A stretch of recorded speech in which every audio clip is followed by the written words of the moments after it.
بسم الله الرحمن الرحيم الحمد لله رب العالمين والعاقبة للمتقين والصلاة والسلام على أفضل الأنبياء والمرسلين وعلى آله وصحبه أجمعين أما بعد فقد قال الله تبارك وتعالى في شأن حبيبه الكريم إن الله وملائكته يصلون على النبي يا أيها الذين آمنوا صلوا عليه وسلموا تسليما اللهم صل على سيدنا محمد وعلى آل سيدنا محمد وبارك وسلم اللهم صل على سيدنا محمد وعلى آل سيدنا محمد وبارك وسلم اللهم صل على سيدنا محمد وعلى آل سيدنا محمد وبارك وسلم. وقد قال الله تبارك وتعالى في القرآن المجيد والفرقان الحميد فأعوذ بالله من الشيطان الرجيم بسم الله الرحمن الرحيم اولما اصابتكم مصیبۃ قد اصبتم مثلیہا قلتم ان هذا قل هو من عند انفسکم ان اللہ علی کل شیء قدیر صدق اللہ العظیم. کیا جب تمہیں کوئی مصیبت پہنچے کہ اس سے دونی تم پہنچا چکے ہو تو کہنے لگے یہ کہاں سے آئی؟ آپ فرما دیجئے کہ وہ تمہاری ہی طرف سے آئی، بے شک اللہ سب کچھ کر سکتا ہے. اور قرآن میں بھی وہ آیتیں آج آئی ہیں بالترتیب جس میں میدان احد کے حالات جو گزرے تھے اس کا تسلسل باقی ہے. یعنی جب میدان احد میں شکست ہو گئی تو اس میں سے جو لوگ پلٹ گئے تھے یعنی واپس چلے گئے نہیں آئے تو جماعت کون سی تھی؟ منافقی. وہ صحابہ کرام جو حضور صلی اللہ علیہ وسلم کے جانثار تھے ان پر تانا دیتے، طرح طرح کی باتیں کرتے. جیسا کہ مال غنیمت کی بات آئی تو کہا مال غنیمت حضور نے زیادہ لے لیا ہے. ایک اور بات کہنے لگے کہ مال غنیمت کی ایک چادر حضور گھر کو لے کے چلے گئے. اور بعض کہتے کہ جب ہم مسلمان ہیں، کلمہ پڑھتے ہیں، ہم ایک خدا کی عبادت کرتے ہیں اور ہم میں حضور صلی اللہ علیہ وسلم بھی موجود ہیں، جب اسلام سچا ہے، حضور سچے ہیں، تو پھر ہمیں شکست کیوں؟ ہمیں شکست کیوں؟ یہ کہتے. تو اس کا جواب اللہ تبارک و تعالی گزشتہ آیت میں یہ دیا کہ جس رسول کے بارے میں تم کہتے ہو ایسا امین ہے، ایسا میرا محبوب ہے، میں نے ان کو احسان کے طور پر مومنوں کو دیا ہے. لقد من اللہ علی المؤمنین اذ بعث فیہم رسولا. سمجھے؟ تمہیں پاک کرنے والا، تمہارا ظاہر و باطن بنانے والا، تمہارے دلوں کو بنانے والے، اس محبوب کو جو میرا محبوب ہے تمہیں دے دیا. اور ان کے موجودگی میں، ان کے رہتے ہوئے تمہیں شکست ہو جائے یہ ناممکن نہیں. آپ کی وجہ سے شکست نہیں ہوئی ہے، تمہارا خیال خام ہے. گزشتہ آیت میں حضور کی شان اور عظمت، آپ کے صفات بیان کیے گئے جس کو آپ 4 اتوار سنے ہیں. جی آپ کے رہتے ہوئے ایسا کچھ نہیں ہو سکتا. اب بیان کیا جا رہا ہے کہ اولما اصابتکم مصیبۃ قد اصبتم مثلیہا، کیا جب تمہیں کوئی مصیبت پہنچے کہ اس سے دونی تم پہنچا چکے. اب یہاں یہ بات بتائی جا رہی ہے 70 آدمی شہید ہوئے. کتنے آدمی شہید ہوئے؟ 70 آدمی شہید ہوئے. اس پر اتنا واویلا کر رہے ہیں. ارے ان کے تو 70 مارے گئے، کفار کے میدان احد میں 70 مارے گئے، 70 قید ہوئے. اور اس سے پہلے بدر میں تو تم نے بہت سوں کو موت کے گھاٹ اتار دیا. موت کے گھاٹ بہت سوں کا اپنے میدان بدر میں اتار دیا. میدان احد میں 70 ان کے لوگ مارے گئے اور 70 ان کے لوگ قید ہو گئے. اور تمہارے کتنے لوگ گئے؟ صرف 70 لوگ شہید ہوئے ہیں. شہید تو جب ان کو تم زیادہ تکلیف یعنی دگنی تکلیف تم کو جو تکلیف ہوئی ہے اس سے کہیں زیادہ تکلیف تمہارے طرف سے ان کو ہو چکی ہے، مگر کبھی انہوں نے واویلا نہیں کیا۔ 1 سال کے اندر پھر تیار ہو گئے جی۔ بدر کی لڑائی کے بعد احد کا موقع آیا، کتنی مدت؟ 1 سال۔ معبودان باطل کے ماننے والے، جو باطل پرست لوگ ہیں، ان کی ہمت کا یہ عالم کہ 1 سال کے اندر پھر وہ تیار ہو گئے، اور تم رب کے ماننے والے ہو کر، رسول پر ایمان رکھ کر، حضور کے چاہنے والے ہو کر، کلمہ پڑھنے والے ہو کر، اور جبکہ تم نے ان کو احد میں بھی تمہارے طرف سے زیادہ ان کو پریشانی اور تکلیف ہوئی ہے، اس کے باوجود تم یہ کہتے ہو کہ ہم خدا کو ماننے والے، ہم کہے کو شکست کھا گئے، ہم کہے کو شکست کھا گئے، ہم عبادت کرنے والے، ہم کہے کو شکست کھا گئے، ہم میں حضور موجود ہیں، ہم کہے کو شکست کھا گئے۔ یہ باتیں تم جو کہتے ہو، سنو، یہ تم غلط کہتے ہو۔ یاد رکھو کہ قل تو منا ہادا، تو کہنے لگو یہ کہاں سے آئی؟ قل ہوا من عند انفسکم، اللہ بیان فرما رہا ہے، قل ہوا من عند انفسکم، اے محبوب آپ فرما دیجئے یہ نہ اللہ کی طرف سے ہے، نہ رسول اللہ کے موجودگی کی وجہ سے ہے، کسی بھی وجہ سے۔ قل ہوا من عند انفسکم، آپ فرما دیجئے وہ جو کچھ بھی یہ حالت ہوئی ہے تمہارے نفسوں کی کمائی ہے۔ کیا ہے؟ کیا نفسوں کی کمائی؟ حضور نے ایک درہ آپ کے لیے دے دیا، حضور نے ایک درہ آپ کے لیے دے دیا، ایک پڑاؤ کی جگہ آپ کو دے دی، حضور نے آپ کی حیات، آپ کی زندگی کا مقام بتا دیا، مگر آپ نے درہ چھوڑ دیا، آپ نے اس مقام کو چھوڑ دیا۔ نہ خدا کا حکم آیا چھوڑنے کے لیے، نہ رسول خدا کا حکم آیا چھوڑنے کے لیے، آپ میں سے لوگ چھوڑ دیے۔ تو کون کیے؟ یہ آپ لوگوں نے کیا، تو لہذا ہوا من عند انفسکم، یہ تمہارے نفسوں کی کمائی ہے۔ ان اللہ علی کل شیء قدیر، بے شک اللہ ہر چیز پر قدرت رکھتا ہے، سب کچھ وہ اس کے قبضے میں ہے۔ قدیر جو ہے وہ قبضہ رکھنے والا۔ ان اللہ علی کل شیء قدیر، بے شک اللہ ہر چیز پر قدرت رکھتا ہے، یعنی اعلیٰ حضرت لکھتے ہیں کہ اللہ سب کچھ کر سکتا ہے، شکست کو فتح میں بدل دے، فتح کو شکست میں بدل دے، چھوٹے کو اونچائی پر پہنچا دے، اونچے کو نیچائی کی طرف پہنچا دے، یہ اس کی شان ہے، یہ اس کی شان ہے۔ اب یہاں دیکھیے 2 باتیں یہاں بتائی جا رہی ہیں۔ بھلائی جو بھی ہوتی ہے وہ اللہ کی طرف سے، بھلائی جو بھی ہوتی ہے وہ اللہ کی طرف سے، تکالیف جو ہم پر آتے ہیں وہ ہمارے اپنے نفسوں کی کمائی، تکالیف جو بھی آتے ہیں وہ ہمارے نفسوں کی کمائی۔ تکالیف اللہ نہیں دیتا، جب اللہ دیتا ہے اپنے طرف سے تکلیفیں تو وہ خود مددگار ہو جاتا ہے۔ اللہ جب اپنے طرف سے کسی بندے کو تکلیف میں مبتلا کرتا ہے تو کیا کرتا ہے؟ وہ خود مددگار ہو جاتا ہے۔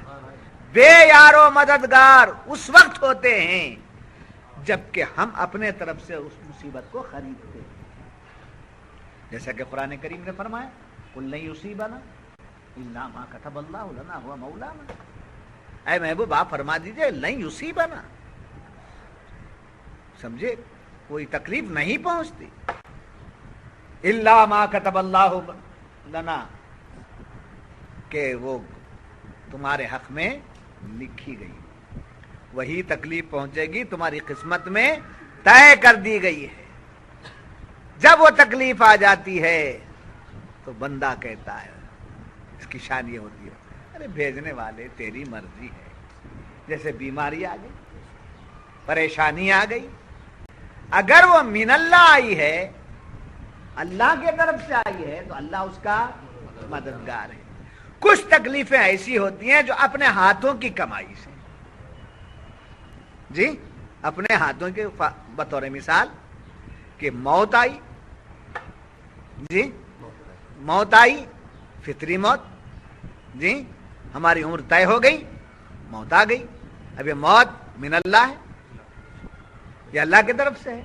اب جب یہ موت آئی تو اس پر کوئی پرسش نہیں، مرنا ہے, اس منزل پر جانا ہے. ایک آدمی نے زہر کھا لیا, ایک آدمی پھانسی پہ چڑھ گیا, ایک آدمی ٹرین کی پٹری پہ جا کے سو گیا, وہاں بھی کیا آ گئی؟ موت آ گئی. وہاں بھی موت آ گئی. اب وہاں کی موت کو یہ نہیں کہہ سکتے آپ کہ اللہ کی طرف سے آئی, سمجھے, اسے آپ نے اختیار کر لیا. جس چیز کو, جس مصیبت کو آپ اختیار کر لیتے وہ مصیبت تو پہنچے گی, مگر اس مصیبت کے اختیار کرنے کا جواب دینا پڑے گا. نہیں سمجھ میری بات. پھر ایک مثال میں آپ کو دیتا ہوں, آسانی سے سمجھ لیجئے گا کہ کیوں میں کھڑے ہیں, ٹرین کی ٹکٹ لینے کے لیے کیوں میں کھڑے ہیں, بس کی ٹکٹ لینے کے لیے کیوں میں کھڑے ہیں. تو کیوں میں جب کھڑے ہیں تو کیوں میں جانا چاہیے. ایک لارڈ گورنر صاحب آئے, سمجھے, وہ اوورٹیک کرے, تو اوورٹیک کرنے لگے تو وہاں پولیس بھی کھڑی ہے, وہاں کیو والے بھی کھڑے ہیں, وہاں کاؤنٹر والا بھی ہے, سمجھے. تینوں جگہ سے کیا ہو گیا, اس کو دباؤ پڑ گیا. پیچھے اس نے کہا نہیں, میں جامعہ نوریہ کا معزز طالب علم ہوں, میں بڑا مشہور ہوں, میری آواز کا توتی بولتا ہے, میں آؤں گا, میں مولانا خدیج صاحب کے مدرسے میں پڑھتا ہوں. جہنم میں پڑھ پیچھے آ. جی کہاں جانا؟ پیچھے آ جانا. فاضل نے کہا میں شاہ صاحب کے حلقے میں جاتا ہوں, میں وہاں بیٹھ کر کے وہ کیفیت میں آتا ہوں, ایسے وہاں بولیں گے تو چلے گا. پیچھے آؤ, کیوں سے آؤ, سمجھے. تو جیسے کیوں توڑنے سے ٹکٹ نہیں ملے گی اور جرمانہ پڑے گا, ایسی زندگی ہے, پھر موت کی کیوں میں کھڑے رہو, موت کی کیوں میں کھڑے رہو, جب نمبر آئے گا چلو. تو جو زہر پی کر, پٹری پر سو کر, پھانسی پہ لٹک کر جو مرتے ہیں, یہ کیا کر رہے ہیں؟ اوورٹیک کر رہے ہیں. یہ کیا کر رہے ہیں؟ اوورٹیک کر رہے ہیں. اوورٹیک کرنے کی سزا بھگتنی پڑے گی. وہاں پوچھا جائے گا, اے مولا تو نہیں مارا. میں ہی مارنے والا ہوں, مگر تو جلدی کہیں کو کیا. جی پھر ایک مثال دیتا ہوں, آسانی سے سمجھ لیجیے. ایک آدمی, حضور صلی اللہ علیہ وسلم نے فرمایا کہ 3 گھونٹ پانی پیو, 3 سانسوں میں پانی پیو. اونٹ کی طرح پانی گٹ گٹ گٹ گٹ چلائے, اور کیا لگ گیا اس کو؟ ٹھسکا لگ گیا. جی اس ٹھسکے کی وجہ سے اتفاق کیا ہو گیا, اس کی موت ہو گئی. تو کیا اوورٹیک کیا ہے؟ حضور کے طریقے پر پانی پیتا تو بچتا تھا, پانی حضور کے طریقے کے خلاف پیا ہے تو موت آ گئی. غب غب غب کھانا کھانے لگا بغیر چبائے کے. دوسرے آ کر بیٹھ جائیں گے, دوسرا خواب خالی کر دیں گے, ٹھسکا لگا, موت آ گئی. تو حضور صلی اللہ علیہ وسلم کی زندگی ہمارے لیے نمونہ ہے. تمہارا مرنا بہتر ہے, مگر مرنے سے بہتر جینا ہے. مرنا برحق ہے, مرنا اچھا ہے, مرنے سے بہتر جینا ہے. وہ کون سا جینا مرنے سے بہتر ہے؟ جس جینے میں نبی کی سنت آ جائے, جس جینے میں نبی کا فرمان آ جائے, جس جینے میں نبی کی سمجھے محبت پیدا ہو جائے, عشق پیدا ہو جائے, وہ جینا مرنے سے بہتر سمجھے. اور جو جینا نفس کے لیے ہوگا, جو جینا دنیا کے لیے ہوگا, بہتر ہے کہ اس جینے سے مر جائیں. پھر بھی مرنے میں بھی اوورٹیک نہیں کر سکتے, ایسی حالت میں بھی ہو سکتا ہے کہ گناہ کرتا کرتا ایک موقع اس کو مل جائے توبہ کا, توبہ کر لے. تو بہرحال مصیبت کتنی طریقے سے آتی ہے؟ 2 طریقے. ایک کیا ہے؟ من اللہ, اللہ کی طرف سے آتی ہے, اور ایک کیا ہے؟ اپنے ہاتھوں کی کمائی ہے. جو اللہ کی طرف سے آتی ہے اس مصیبت پر اللہ کیا ہوتا ہے؟ ان کا مددگار ہو جاتا ہے. تو اب اللہ تعالیٰ فرما رہا ہے, اگر میدان احد میں اگر تمہیں شکست ہوئی ہے تو وہ من اللہ نہیں, وہ من اللہ نہیں, وہ من الرسول نہیں, بلکہ وہ تمہارے ہاتھوں کی کمائی ہے. تمہارے ہاتھوں کی کمائی ہے, اس وجہ سے تم پریشان ہو. اب اس پر مفسرین فرماتے ہیں, بڑی پیاری بات فرماتے ہیں مفسرین کہ یاد رکھیے یہ تو عہد کی باتیں ہیں. قرآن کریم جہاں کسی نسبت سے بیان کرتا ہے، کسی بھی ٹاپک پر بیان کرتا ہے، تو اس ٹاپک کو پیش کرنے کا مطلب ہمیں پیغام دینا، ہمیں سبق دینا ہے. کیا دینا ہے؟ اب احد کے میدان میں کچھ لوگ آگے بڑھ گئے، درہ چھوڑے، اور کیا ہو گئی؟ فتح شکست میں بدل. اس واقعے کو سنانا، کیا مقصد ہے اس واقعے کو سنانے کا؟ ایسی بات ان کے لیے کہہ دی گئی تو پھر قرآن کریم میں اس کو برقرار رکھنے کی کیا ضرورت؟ سوال پیدا ہوتا ہے. تو قرآن کریم نے ایسی باتیں اس لیے بیان فرمائی کہ ان کے حوالے سے، ان حضرات کے حوالے سے ہمیں یہ پیغام دیا جا رہا ہے کہ مصیبتوں پر مایوس نہیں ہونا اور اپنا محاسبہ کرنا کہ دیکھو ہم نے کیا کیا کیا ہے، اور ہماری جو بھی ہم نے کیا ہے اس کی سزا یا اس کا صلہ ہمیں بھگتنا. تجارت ہے، تجارت میں نقصان ہوا، تجارت میں نقصان ہوا. جب تجارت میں نقصان ہوا تو جائزہ لینا چاہیے. کیوں نقصان ہو رہا ہے؟ کہاں ہے تو تعویذ بندہ لوگ، بہت بڑی تعویذ ہے، شاہ صاحب پہ مڑوال کا دکان کا دم کر ڈالو. تو بہرحال شاہ صاحب آئیے، گھر کو آئیے، دم کر دیجئے. شاہ صاحب اس کمرے میں چلیے، دم کر دیجئے. آپ کی محبت ہے، آپ کی اپنی جگہ، مگر حساب لگانا چاہیے کہ تجارت میں نقصان کیوں ہو رہا ہے. کیا ہے؟ تجارت میں نقصان کیوں ہو رہا ہے؟ دودھ زندگی اور طاقت کا ذریعہ ہے، تو آخر یہ دودھ موت کا سامان کیوں؟ دودھ طاقت کا ذریعہ، دودھ سفید ہے، دودھ نعمت ہے. اب دودھ پینے کے بعد آدمی مر گیا ہے تو کیا دودھ پینے کے بعد آدمی مر جائے؟ تو پتہ لگانا چاہیے کہ اس دودھ سے اس کی موت کیوں ہو گئی. اس کا جائزہ لیں گے یا نہیں لیں گے؟ جب جائزہ لیے تو پتہ چلا کہ چھپک لی اس کے اندر چھپکلی پڑ گئی. سمجھے؟ تو چھپکلی کیا ہے؟ زہریلی ہے. وہ گیا تو گیا. بہت اللہ والے بنگلور میں گزرے. بنگلور مدینۃ الاولیاء ہے، معمولی شہر نہیں ہے، معمولی شہر نہیں. شہر گلستان بولتے. اب کہا ہے گلستان، سب خارستان ہے، کانٹوں کا. یہ وہ جھاڑ چھوڑے سب نکال دیے. مگر اس اعتبار سے بنگلور مشہور، اولیاء اللہ سے مشہور. توکل مستان یہاں، مانک مستان یہاں، حضرت پاچا شہید یہاں، حضرت سیدانی بی بی یہاں. سمجھے؟ کیسے کیسے اولیاء یہاں، چادر والے بابا یہاں. ایک بابا تھے ولیبا، دیکھنے والوں نے شاید دیکھا. ولیبا میرے بچپن میں دیکھا ہوں. وہ ٹانگے میں جاتا ہے، گھوڑا گاڑی دیکھیں آپ. اور یہ زلف ہمیشہ عطر میں مل، سمجھے، معطر. لونگ جو ہے تھوڑا اوپر پہنتے، مارکیٹ میں سب آتے.